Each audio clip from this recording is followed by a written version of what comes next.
Okay, ladies, come at you again.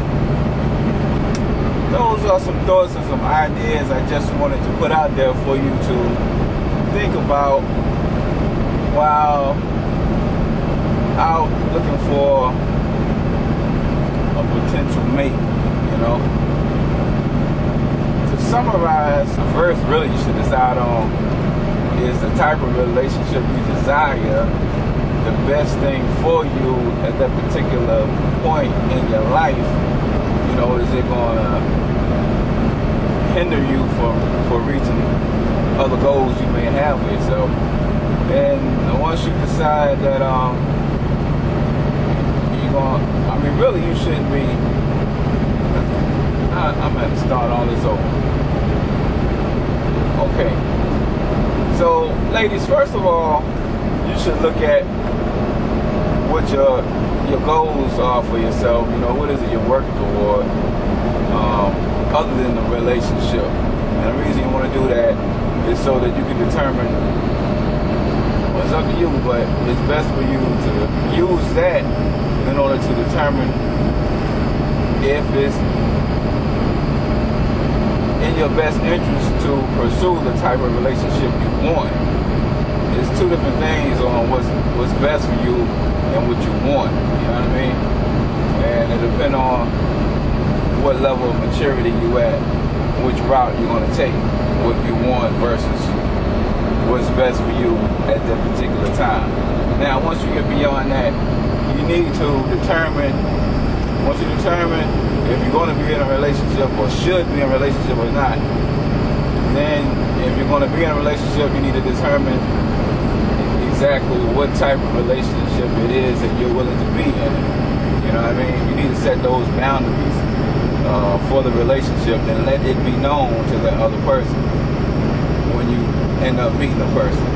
Now, after you determine what type of relationship you want to be in, then you need to determine what's acceptable to you in that person that you're open to being in whatever type of relationship with. And of course, there should be different, higher standards for the different types of relationships. You know what I mean? And so, once you decide on whether to be in a relationship, then you decide on what type of relationship, and before you get busy with that, and you determine what are your standards for that person, what is it that you need in a mate, and then you take that criteria, and if you don't see that in the person that you may have originally thought was a candidate for the relationship, if you don't see that person measuring up to your minimum requirements, then do not compromise. Because if it ever goes sour, you're going to be resentful at yourself. You know what I mean? And there goes happiness. And this is why I said it's best not to be in a relationship, depending on what it is you're doing. So suppose this occurs and you're pursuing college degree, certification, A+ or something. This is already got a lot of work and needs focus and attention. You don't need a relationship causing you stress. You see what I'm saying? But that's up to you to decide on whether you're willing to deal with that or not.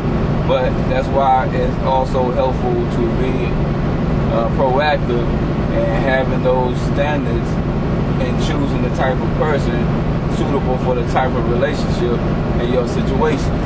Oh, now you see why I'm doing all this talking about relationships. You're making it more complicated than it is, no? I'm trying to get you to look at it in a way to protect yourself as best as you can. And to end up, again, you gotta look at the big picture. You want to be happy, you want to be prosperous, talking about life, and then you also look at the big picture and what you want in a relationship. That takes into account your situation, that takes into account where you want to go with it, and that takes into account your minimum requirements of the person in the relationship. Boom. And that's how you can best, if you go through all these steps, it's more likely you end up being happy in a relationship. And you end up more likely being in a relationship with someone that's compatible and not a clown.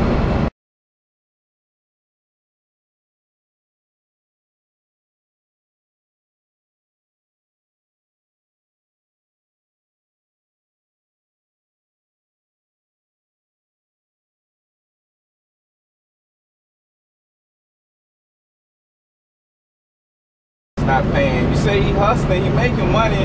I don't know why he won't take care of his child. Well, one,